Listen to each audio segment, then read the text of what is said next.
Shalom, saudara yang kekasih dalam Tuhan. Kita berjumpa lagi dalam seri pembelajaran Alkitab pada hari ini. Dan saya akan membahas tentang satu materi yang sangat penting sekali dalam kekristenan dan menjadi dasar dari kekristenan itu sendiri, yaitu berbicara tentang Alkitab. Saya mau mengungkapkan, saudara, bahwa di dalam dunia kekristenan mungkin di bagian bawah tidak terasa perbedaannya. Tetapi kalau kita naik ke bagian dunia teologi, maka itu akan sangat jelas sekali. Sekalipun kita Kristen, ataupun kita memegang Alkitab yang sama, tapi sebenarnya, saudara, tidak semua orang Kristen memiliki penilaian yang sama terhadap Alkitab. Tidak memiliki pendapat yang sama mengenai Alkitab. Saya kasih minimal ada 3 pendapat, saudara, dalam kekristenan mengenai Alkitab, atau 3 pandangan seseorang yang mengaku Kristen terhadap Alkitab. Yang pertama, mereka percaya bahwa Alkitab bukan firman Allah. Ya, dan ini biasanya dianut oleh kalangan orang-orang liberalisme, dan mereka percaya seluruh bagian dalam Alkitab itu bukan firman Allah. Dari Kejadian sampai Wahyu, tidak ada sedikit pun unsur firman Allah di situ, karena mereka mengatakan bahwa Alkitab ditulis oleh manusia.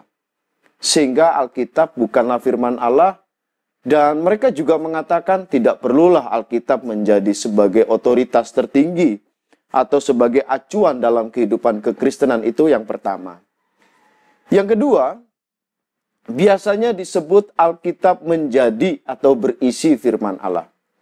Yang dimaksudkan Alkitab menjadi firman Allah itu begini, saudara. Jadi, sebelum Alkitab dibaca, Alkitab itu bernilai netral. Namun ketika seseorang membacanya, dan kemudian orang itu mendapatkan berkat dari firman itu, barulah firman itu menjadi firman baginya. Dan juga mereka berpendapat bahwa Alkitab tidak semuanya berisi firman Allah. Jadi ada yang firman Allah, ada yang bukan firman Allah. Dan contoh, mengapa mereka mengatakan bahwa Alkitab tidak semuanya firman Allah? Karena yang menulis manusia. Kemudian ada nilai sejarah di situ. Ada nilai budaya di situ dan sebagainya. Ya, ini pandangan yang kedua, biasanya dianut oleh orang-orang yang beraliran neo-ortodoks. Ya. Dan yang ketiga, Alkitab adalah firman Allah. Apa yang dimaksudkan dengan Alkitab adalah firman Allah? Seluruh bagian di dalam Alkitab adalah firman Allah. Tidak ada satu bagian pun di dalam Alkitab yang bukan firman Allah. Semuanya firman Allah. Sampai titik bacanya atau titik komanya itu semuanya adalah firman Allah. Tidak ada yang tidak firman Allah. Sehingga Alkitab menjadi otoritas tertinggi. Alkitab adalah aturan tertinggi. Alkitab berwibawa. Nah, saudara kekasih dalam Tuhan, pada hari ini saya akan membuktikan kepada saudara mengapa kita memiliki pandangan, atau minimal saya memiliki pandangan, bahwa Alkitab adalah firman Allah. Seluruhnya, saudara, Alkitab adalah firman Allah. Tentu ada alasannya. Tentu kita juga harus bisa memberikan jawab kepada orang-orang yang ingin bertanya kalau saudara percaya Alkitab ini adalah firman Allah. Saudara dan saya harus bertanggung jawab. Saudara harus dan saya juga harus memberikan jawaban kepada siapapun yang bertanya. Kalau Alkitab ini firman Allah, apa buktinya bahwa Alkitab ini adalah firman Allah? Tidak bisa kita mengabaikan dan kemudian tidak bisa memberikan jawab bahwa Alkitab ini adalah firman Allah. Baik, saudara, saya akan memberitahukan kepada saudara atau memberikan sebuah jawaban kepada saudara mengenai pendapat bahwa Alkitab adalah firman Allah. Mungkin ini akan berjenjang, saudara, pelajaran ini. Mari, saudara, kita membuka bagian yang pertama di dalam 2 Timotius pasal 3 ayatnya yang ke-16. Firman Tuhan berkata begini, segala tulisan yang diilhamkan Allah memang bermanfaat untuk mengajar, untuk menyatakan kesalahan, untuk memperbaiki kelakuan, dan untuk mendidik orang dalam kebenaran. Perhatikan. Dalam 2 Timotius 3 ayat 16 ini berkata bahwa segala tulisan yang diilhamkan Allah. Sebenarnya kalau kita melihat dalam bahasa aslinya, terjemahannya harusnya kayak gini, saudara. Semua tulisan adalah ilham Allah. Nah, jadi saya mau sampaikan yang pertama, kenapa Alkitab adalah firman Allah? Kenapa seluruh bagian dalam Alkitab ini adalah firman Allah? Dari Kejadian sampai Wahyu, titik koma, semuanya adalah firman Allah. Kalau Alkitab adalah firman Allah, maka Alkitab harus menjadi otoritas tertinggi dalam hidup kita. Saudara kekasih di dalam Tuhan, Alkitab seluruhnya adalah firman Allah karena Alkitab seluruh bagiannya, kata per kata, tanda bacanya, semuanya itu diilhamkan oleh Allah. Saudara kekasih di dalam Tuhan, saya akan jelaskan apa yang dimaksudkan dengan diilhamkan Allah. Namun sebelum saya menjelaskan tentang apa yang dimaksudkan dengan diilhamkan Allah, maka kita perlu mengetahui ada keterkaitan erat antara wahyu dengan ilham. Nah, saudara kekasih dalam Tuhan, apa yang dimaksudkan dengan wahyu? Saudara dari kecil mungkin sudah beragama Kristen. Pernahkah saudara berpikir apakah yang dimaksudkan dengan wahyu? Oke, saudara. Wahyu artinya sesuatu yang disingkapkan. Jadi kalau tidak disingkapkan, saudara dan saya nggak pernah tahu sesuatu yang tersembunyi itu. Contoh misalkan, kalau saudara pergi ke acara pemberkatan nikah di gereja. Biasanya tuh yang paling penasaran orang pada waktu pengantin pria buka tudung atau buka kerudung dari pengantin wanita. Waktu masuk ke dalam gereja, kita melihat pasangan pengantin berjalan perlahan-lahan. Kalau wajah laki-lakinya, pengantin prianya udah kelihatan. Tapi pengantin wanitanya kita belum lihat bagaimana modelnya setelah di make up, tambah cantik atau tambah serem. Gitu loh saudara. Nah, jadi pada waktu pengantin pria membuka kerudung, waktu dia membuka, itu namanya menyingkapkan. Itu artinya wahyu. Jadi wahyu itu adalah sesuatu yang disingkapkan. Begini saudara. Jadi Allah perlu memberitahukan kepada kita dirinya. Kenapa? Karena kalau Allah tidak pernah mewahyukan atau mengungkapkan dirinya kepada manusia, maka manusia tidak akan mungkin bisa mengenal, mengetahui tentang Tuhan. Nah, perhatikan begini saudara. Oke, ini Tuhan. Ya, ini Adam. Ya, antara Adam sudah pernah melihat Tuhan. Adam pernah berhubungan dengan Tuhan. Adam pernah bercakap-cakap dengan Tuhan. Tapi persoalannya adalah Tuhan bilang, kalau kamu makan buah pohon pengetahuan baik dan jahat, kamu akan mati. Saya sudah berulang-ulang menjelaskan dalam video-video saya yang terdahulu mengenai tentang akibat dari dosa yang dibuat oleh Adam dan Hawa, atau yang saya jelaskan mengenai tentang arti kata mati. Mati artinya adalah perpisahan. Jadi pada waktu Adam berdosa, maka hubungan antara Allah dan manusia putus, saudara. Karena ada dosa, ada benteng dosa antara Allah dengan manusia putus. Total putus sama sekali. Nah, yang menjadi persoalan adalah seluruh keturunan Adam, dari Kain, Habel, Set, dan selanjutnya sampai kita tidak pernah bertemu dengan Tuhan. Kita tidak pernah berjumpa dengan Tuhan, kita nggak pernah melihat Tuhan. Dan persoalannya adalah dosa menyebabkan manusia rusak secara total. Manusia tidak punya keinginan untuk mencari Tuhan. Karena dosa, manusia tidak ingin mengetahui tentang Tuhan.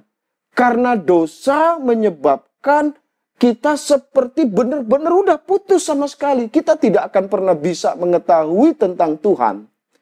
Kecuali saudara, Tuhan menyatakan dirinya kepada manusia.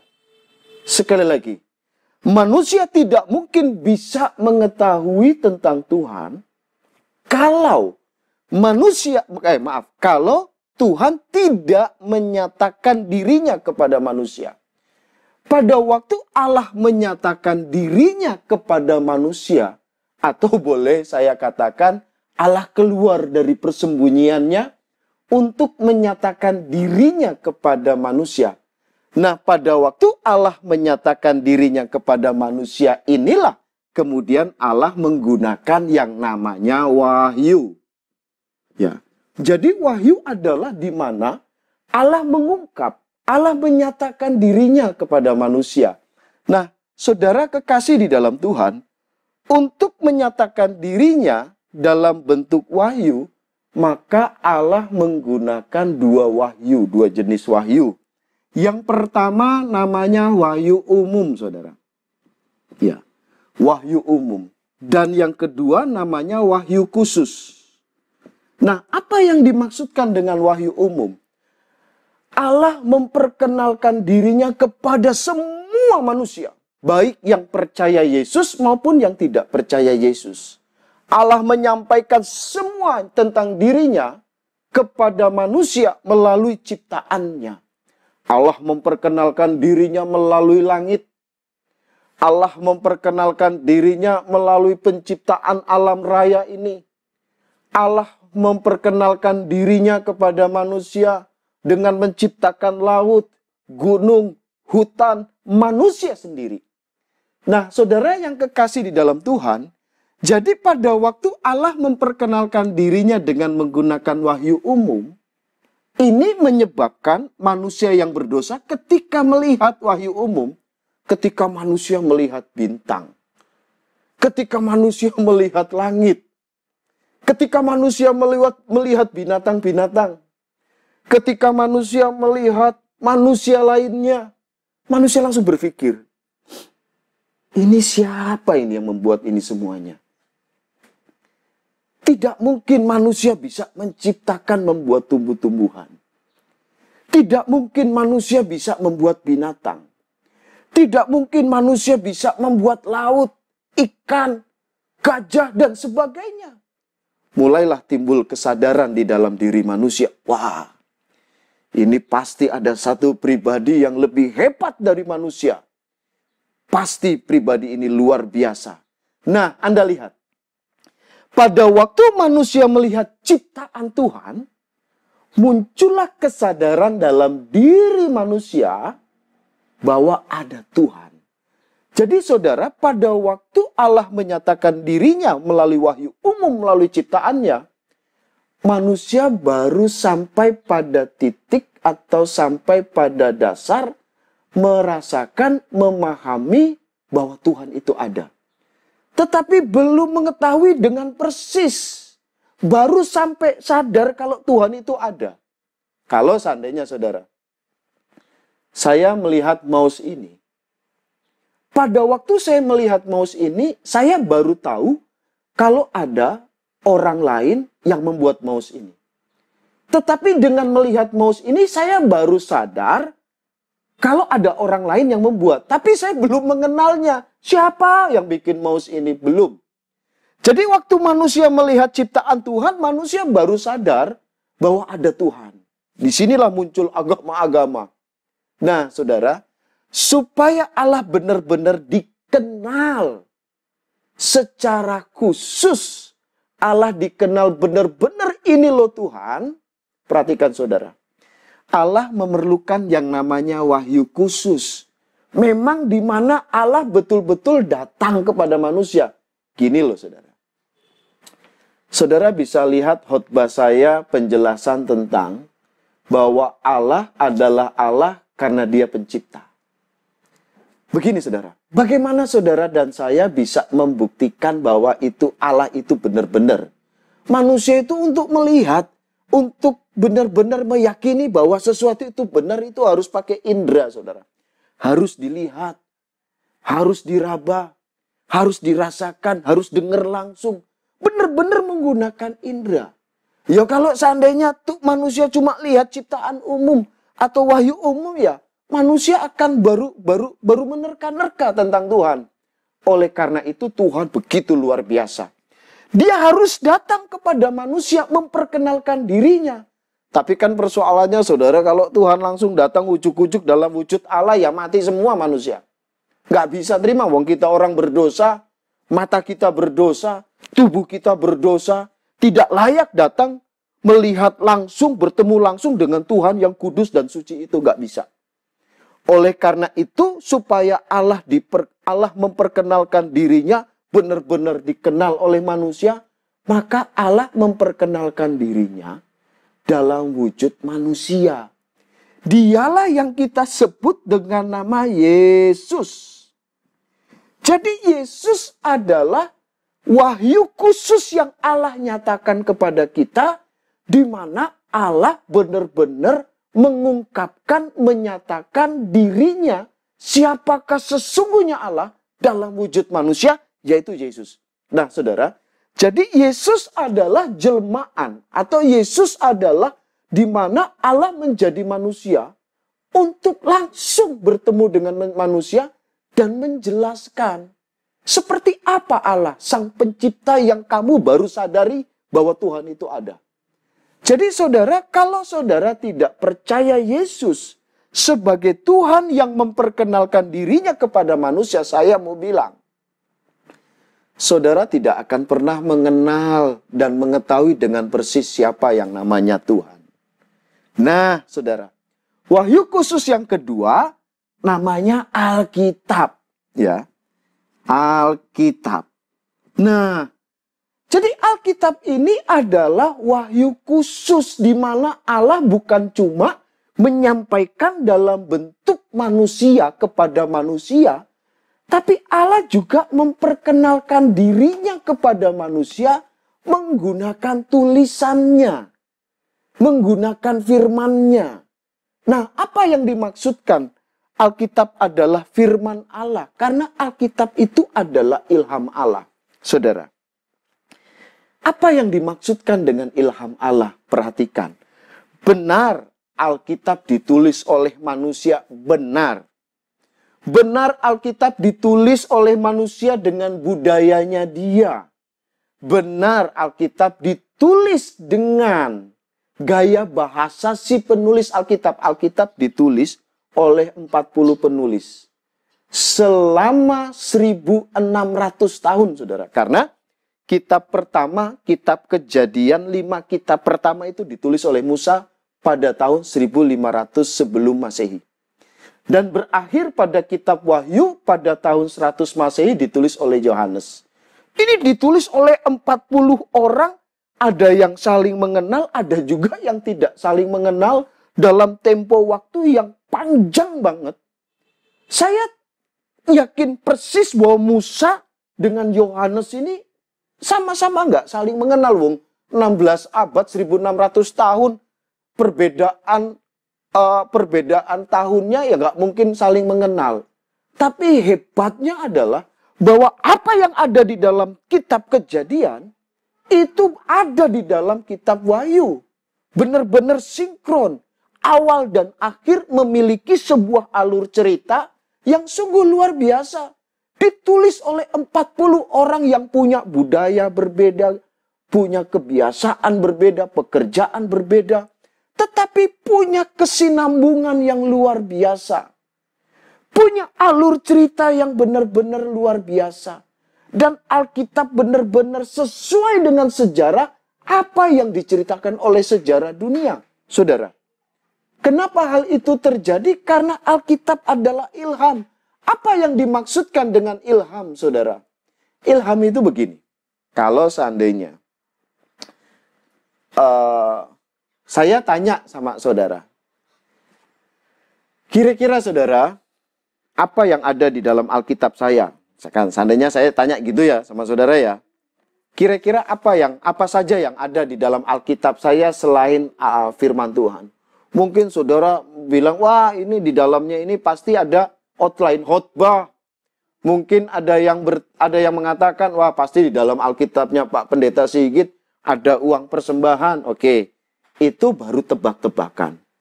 Nah, ketika saya ungkapkan ke saudara, wah ini ada catatan pribadi saya dengan Tuhan. pada waktu saya menyatakan ini namanya wahyu. Karena saya mengungkapkan kepada saudara. Oke? Itu namanya wahyu. Karena saya ungkapkan apa yang ada di dalam Alkitab saya. Yang kedua, ketika saya ungkapkan, saya bilang sama saudara, nanti yang kamu lihat, kamu tulis ya. Apa yang kamu lihat, kamu tulis, supaya orang lain tahu. Nah, pada waktu saudara menulis apa yang saudara lihat dari Alkitab saya duduk di sebelah saudara. Temani saudara, berikan ide kepada saudara, berikan pimpinan kepada saudara, supaya pada waktu saudara menulis apa yang saudara lihat, tentang apa yang saya tunjukkan kepada saudara tidak salah. Begitu yang dimaksudkan ilham.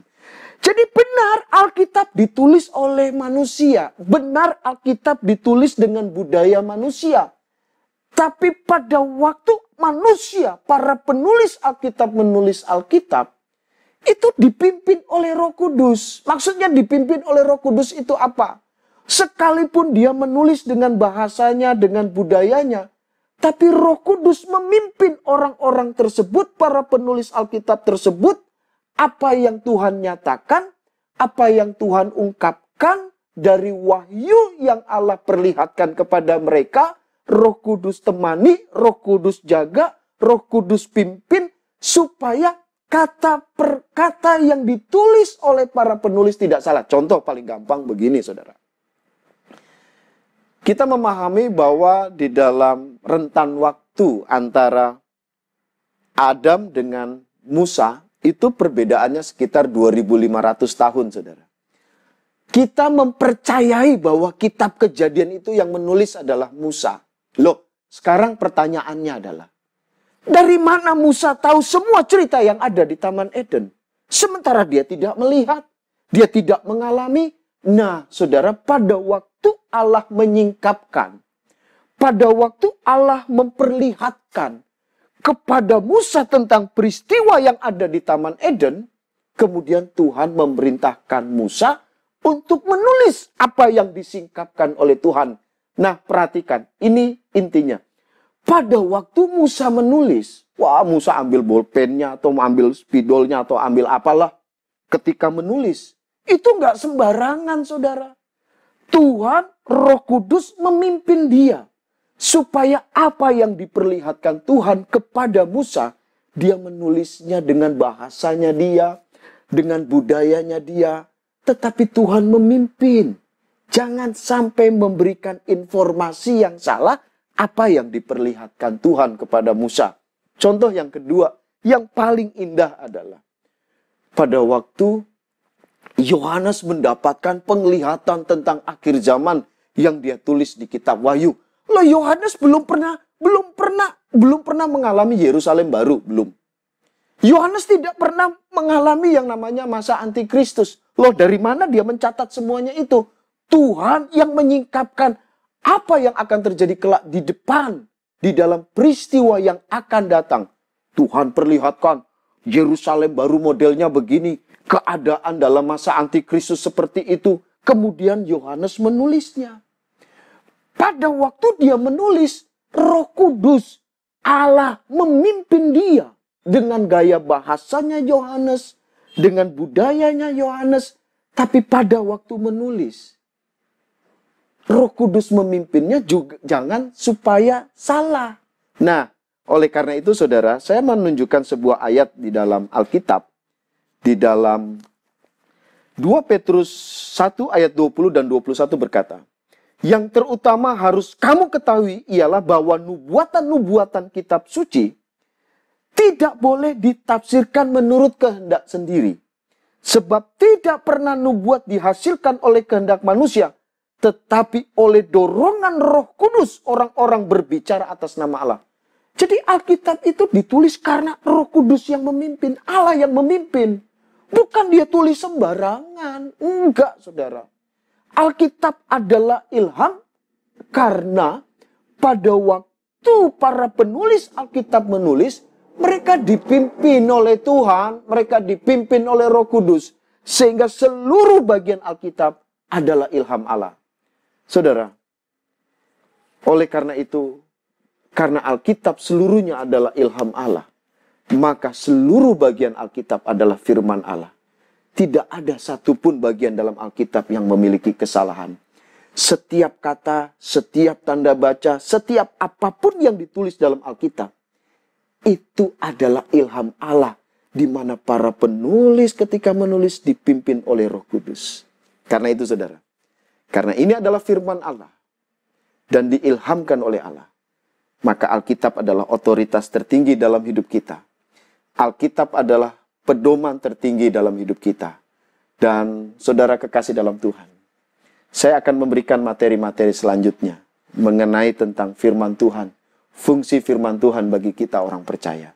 Saudara juga bisa melihat video-video saya yang sebelumnya. Anda bisa mengklik gambar atau foto yang ada di layar, Anda subscribe, Anda like, Anda share, Anda komen. Tujuannya apa? Karena video-video yang saya buat adalah memuat seri-seri pembelajaran Alkitab yang memudahkan Anda untuk belajar firman Tuhan secara bertahap dan Anda bertumbuh di dalam Tuhan. Amin.